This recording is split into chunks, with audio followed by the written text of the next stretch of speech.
Let me understand a very important point. One is that those are long-term contracts, it's Hmm. 5, 7, 10 years. The price of broadband is going down. So how do you capture that decline of, what you can charge into the NOI model? Because 1 gig today is not going to be sold the same price in 10 years. Yeah.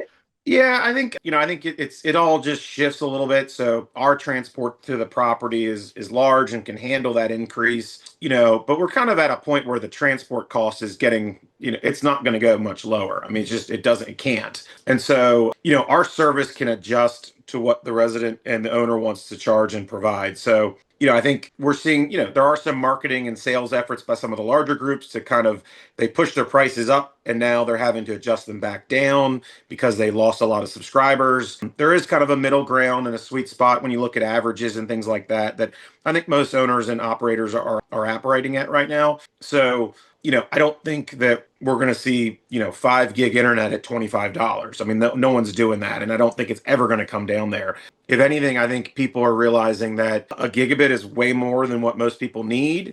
When you start talking about more than that, it's just marketing and hype.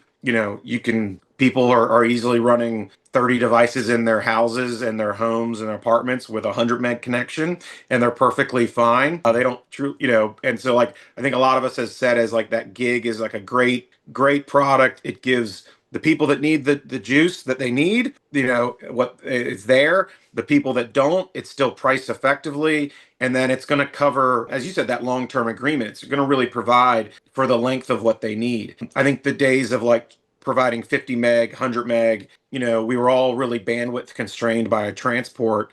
That's kind of evened out, and we're all able to, a lot of us are able to deliver that great gigabit solution. And again, even with AI and other things like that, VR and things, it's never materialized where that resident is going to need more than a gig. And if you also think about it, like with the mobile world in terms of cellular, like, everything, all that content and programming has to be optimized for that slowest connection.